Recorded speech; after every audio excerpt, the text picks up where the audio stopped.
The fall finale of Citadel Gray Line has arrived.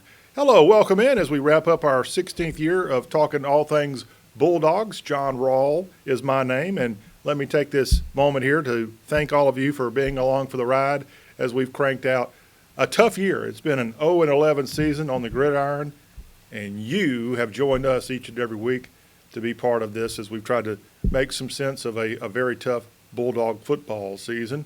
Here on Citadel Gray Line, I'm joined by Andrew Miller of the Charleston Post and Courier and Thomas Scruggs, both guys here for this finale broadcast as we will start off today talking a little basketball. We also have some Bulldog baseball goings on that we wanted to quickly share with you, and then more on football before we say goodbye until Labor Day.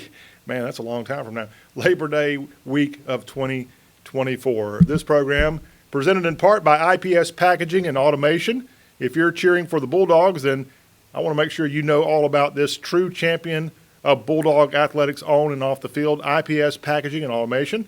This family-owned and Citadel-led company has operated as a powerhouse in the packaging industry since back in 1976.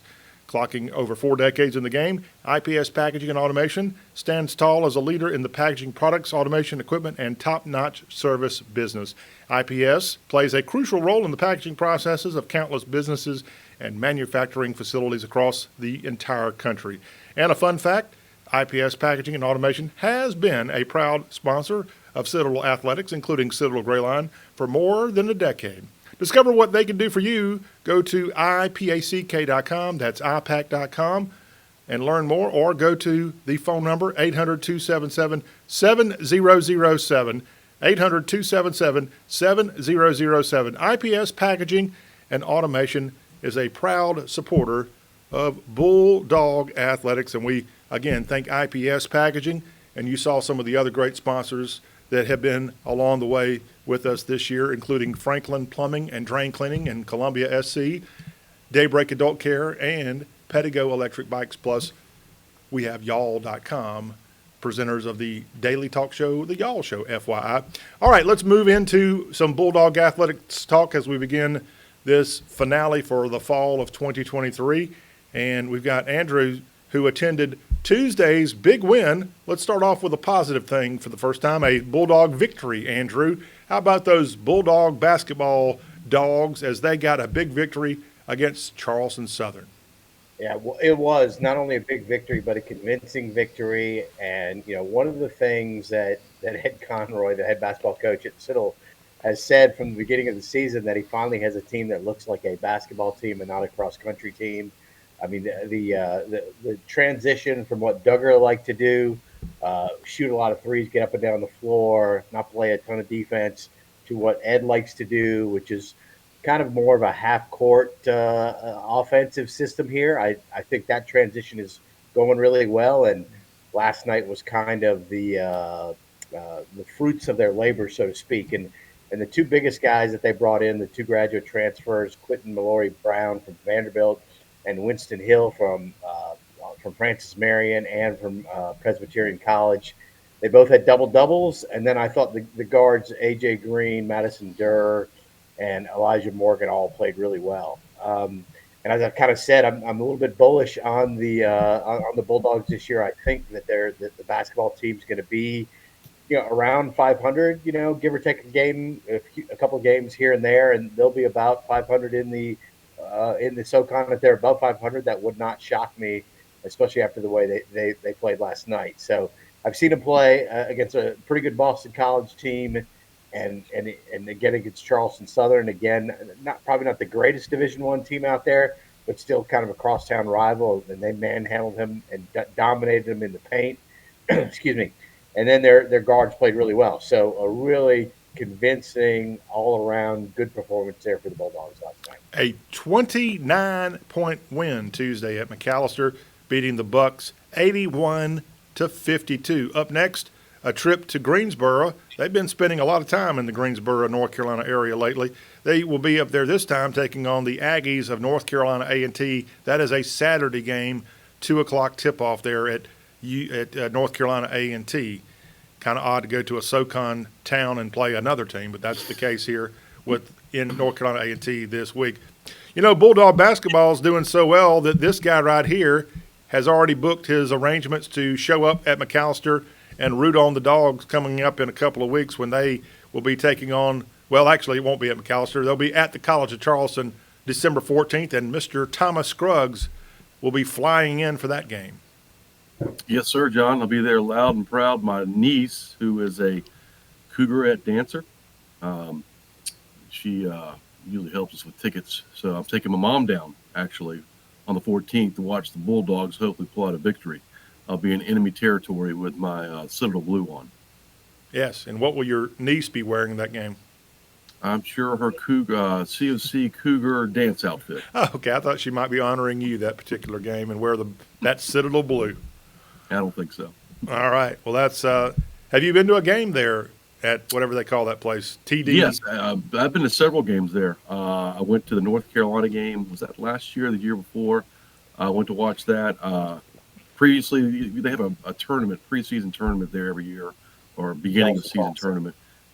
Several years ago, I attended that. Some big names were there. Wake Forest. Can't remember who else was there, but that's a fun arena to watch a basketball game in. And I'm not going to be the stickler here, but I know we're crowing about our 30-point victory over Charleston Southern, but I'm looking at their record. They're 2-5 on the season. They've lost 4 in a row. We played NC State a pretty close game. It looks like they lost by about 34 against State. So not to take anything away from our Bulldogs, I love the fact that we're 4-4 and have the potential to be 6-4 going into TD Arena. So. All right. Tommy's being a buzzkill. That's what my wife calls me. I was about to put Tommy on our College of Charleston show that we do. I think there's significant improvement from last year to this year from the team that Ed Conroy is putting on the floor out there, and those 3 guards they got are legit, good guards. I think they're going to have a pretty good year. All right, Andrew, can I ask one question? Sure. Because I don't know as much as I should about the basketball team. How many of our starters are cadets? 0. Okay, gotcha.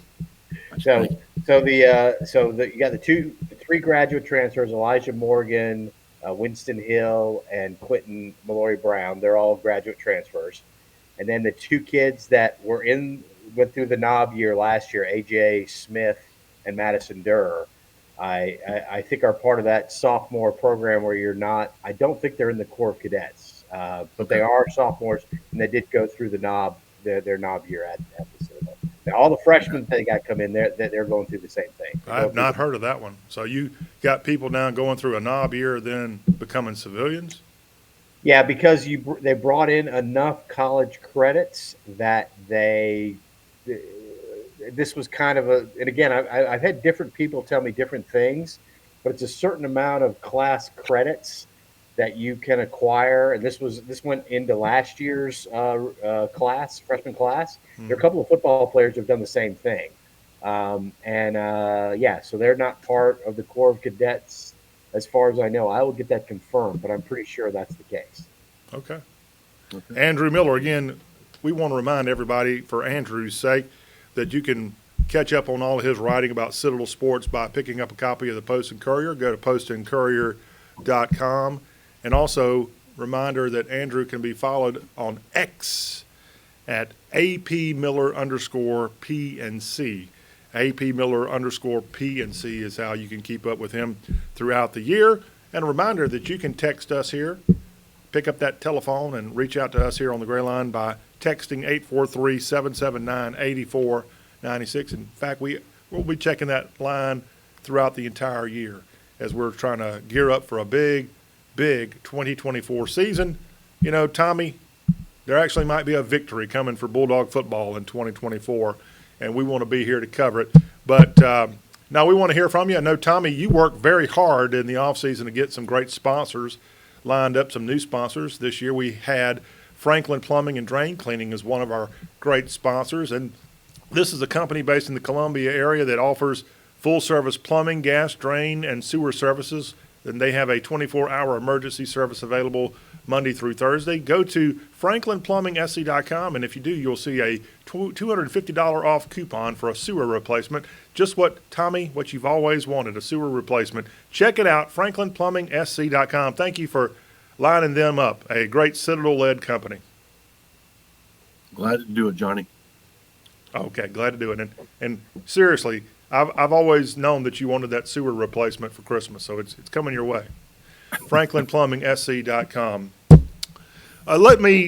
Tommy, can I call you that?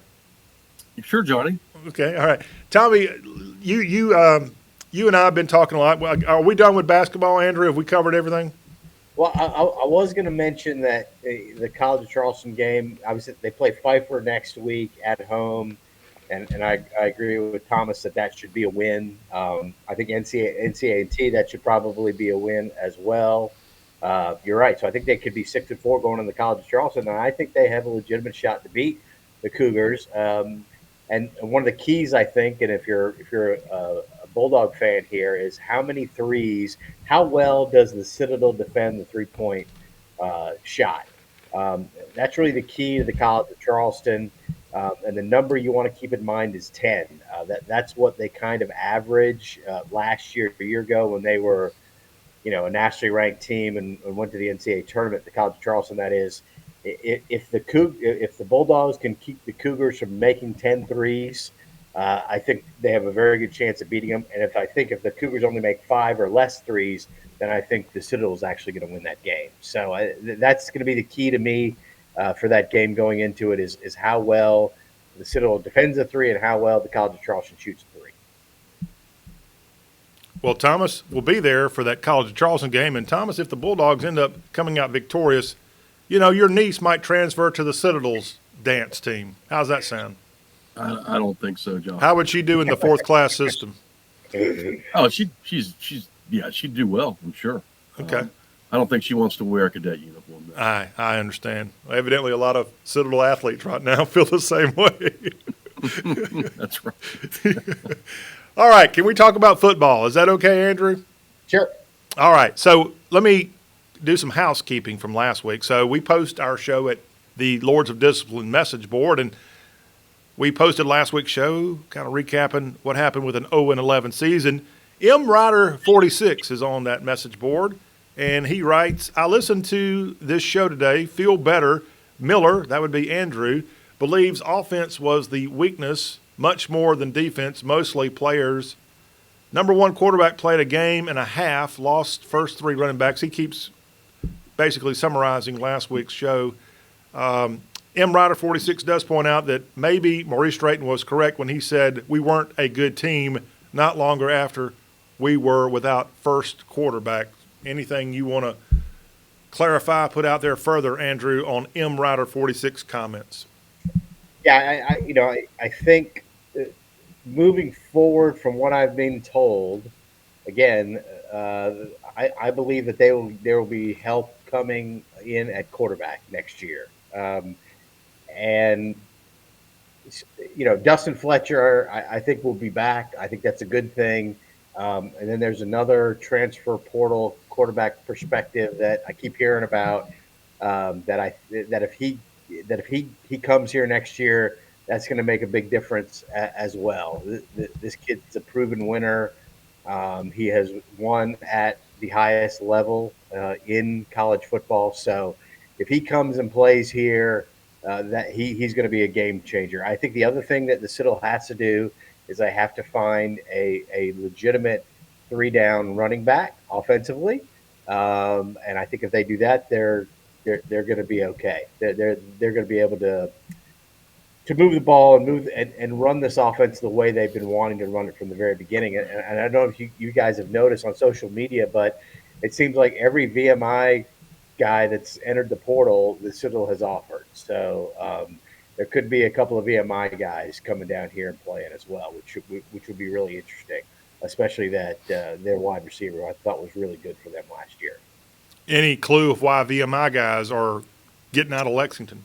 I do not know. I don't know if it's you guys are probably more familiar with the educational system up there, but does VMI offer a graduate level program at all? No, Okay, no. so that's probably why they're leaving there. They've gotten their undergraduate degree and they want to get a graduate degree somewhere. And that's again same thing at Wofford. Rhett Russell was a perfect example of that. That's why he came here and played, was because Wofford did not offer a graduate level a master's in business program, MPS program that he was looking for. So I think that's a good thing for the Citadel. That's something. Obviously, that business school's got a really good reputation, and that's something that really works in the Citadel's favor. I'm okay with that. Yeah. Andrew, you may not know this, but if a person goes through the freshman year at the Citadel, or rather at VMI or at the service academies, they can transfer to the Citadel, and instead of going through a full year of knob year, they only have to go through one semester. Ah. Now, I don't know if these guys are graduates or not, but if they finish their rat year, for example, they can transfer the Citadel, be a knob only one semester, and then they can be probably juniors at that point academically and fill in some gaps, much needed gaps there with the football team. Anything football news-wise happened in the last few days since we were last together? I will say this, that the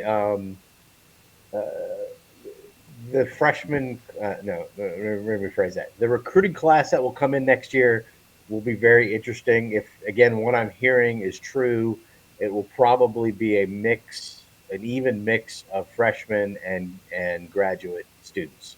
I think the 0-11 season concerned the football staff enough where they realize they have to be older to be able to compete in the Southern Conference. So it would not shock me if they signed 25 players, that 12 of them are graduate transfers. That would be my guess. And that probably won't be announced in the December early signing class, or maybe even in February. That would be something that they would kind of trickle in as those guys graduate. That's what I've heard. Okay. Thank you for hearing that. Yep. Thomas, thoughts on that? Well, I understand the need for immediate help. Is it a recipe for long-term success? Is that what we're going to see every year under Maurice Drayton? Are we going to get half a class that's cadets and half a class that's grad transfers? And then how does that work with player development? How does that motivate young people that may come in as cadets to, do what they're supposed to do every day? It's the same argument I think Dabo made up at Clemson. It's a valid argument, I think. So again, I'm the party pooper here. I'm Debbie Downer, I guess. I don't know. I understand the motivation behind it. To win, after 0-11, it's the worst season in Citadel football history. And Maurice Drayton's comment that at the beginning of the game, we should have listened to him. It's not a very good football team. That's the understatement of the century. It wasn't just not a very good football team. It was a terrible football team. Terrible. Yeah. I mean, really, if you think about it, one game that Citadel had late an opportunity to win, and that would have been the VMI game. Am I right on that, Andrew? Wofford, there were moments there where I thought they were going to win that game, but yeah, VMI, Wofford. And then there was a chance in the East Tennessee State game late where, had they come up with a stop and then been able to score, then that would have been a very interesting game. An onside kick would have probably been their next option there. So yeah, I mean, this was a very disappointing year, I think, from anybody who follows the program. No question about it. I saw improvement from the first game to the last game, but I know that was kind of hard for other people. And everybody wants to know, well, look at VMI. They're playing with all cadets, and look what they did up there. And that's a valid point. There's no, I cannot give you a reasonable argument for that. So, yeah. Andrew, I heard you mention something about maybe this 0-11 season sending shockwaves in the coaching staff and how they may handle things going forward. Has an 0-11 season sent shockwaves to the administration? Are we going to see a lot of changes to try to prevent something like this from ever happening again? That's a really good question. I know that the Brigadier Foundation and the booster clubs that support the Citadel, I know they are trying to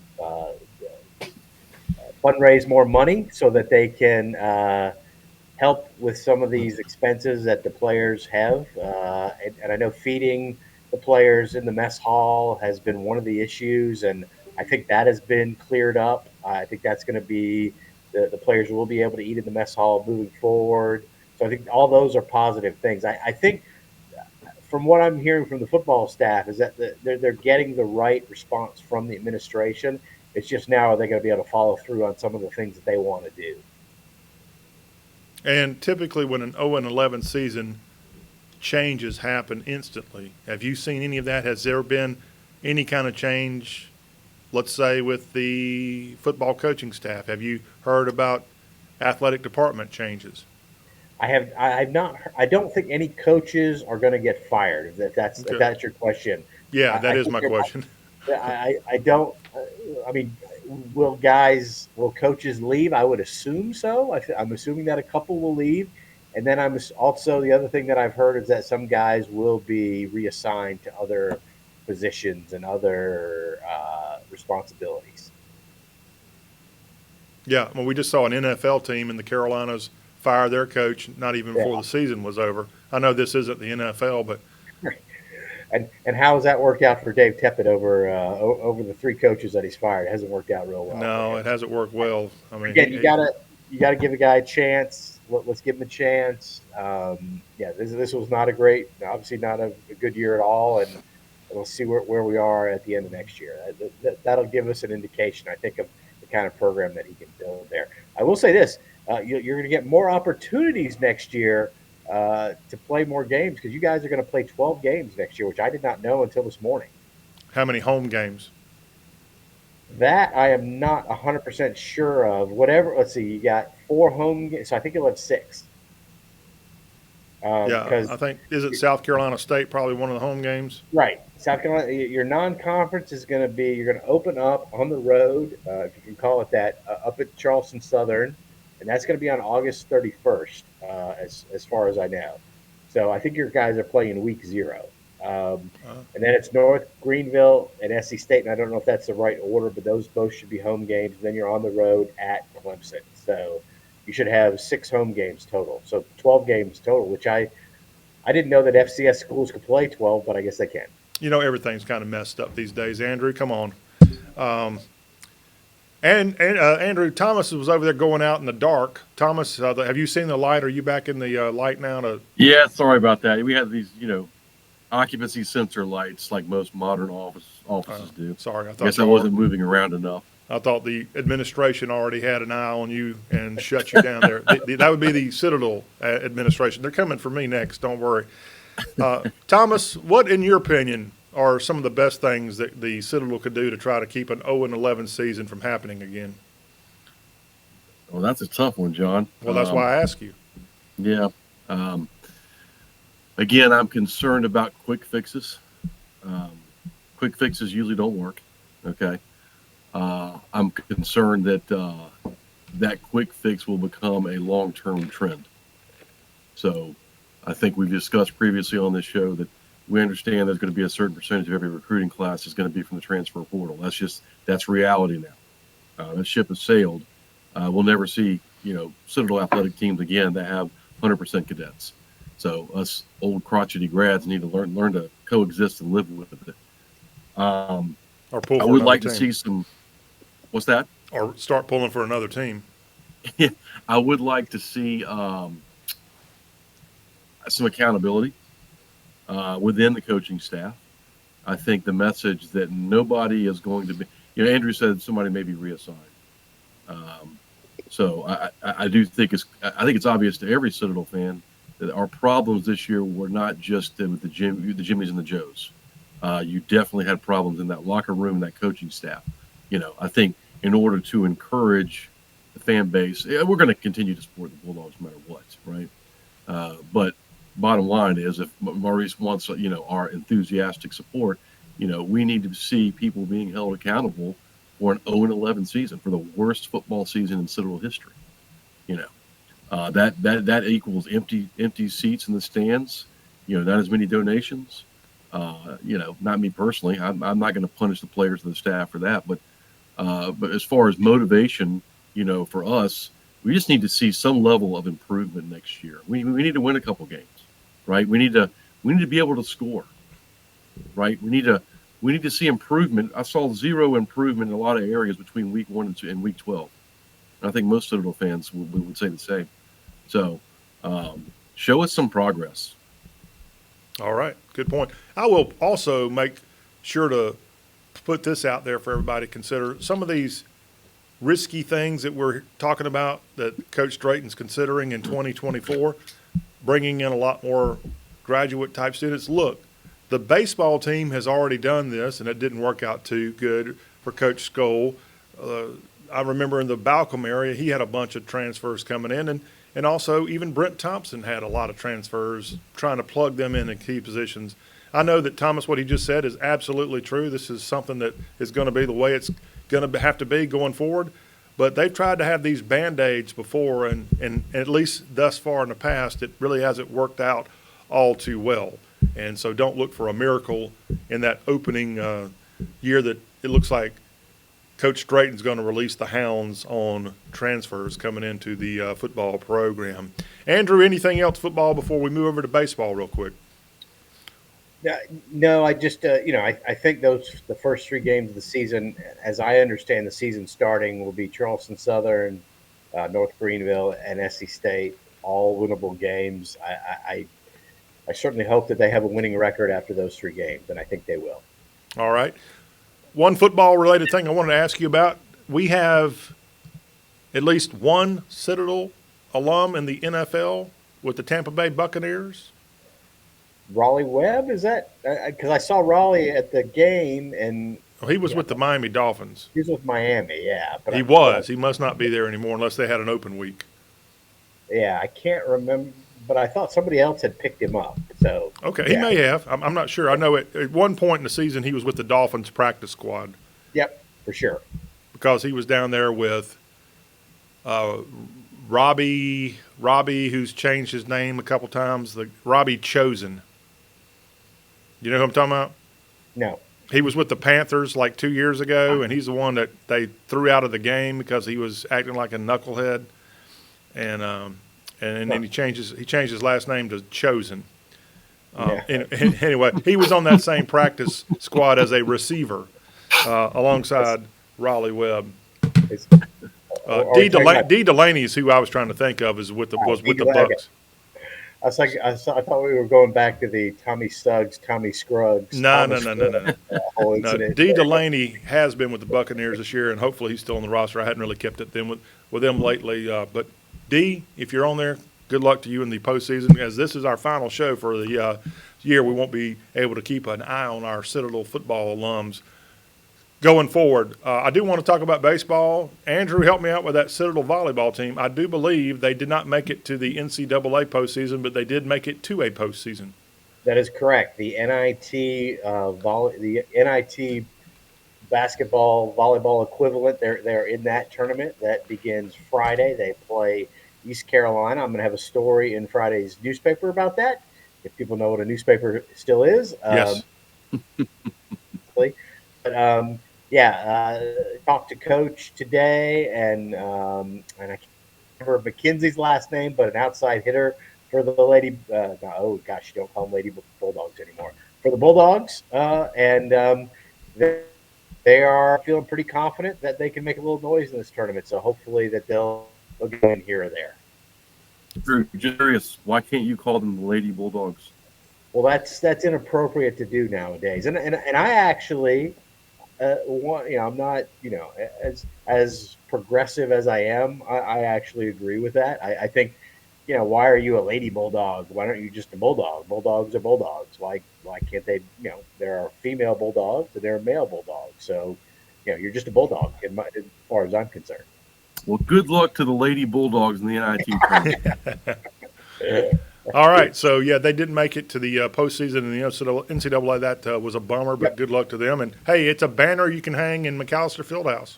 Absolutely, and then the win streak and everything they did, and Dave Zelnick, he's done a great job with this program. No doubt about it. So I went to the CitadelSports.com website thinking that I had in my head seen a release of the 2024 baseball schedule for Tony Skole's team, and it's not up there.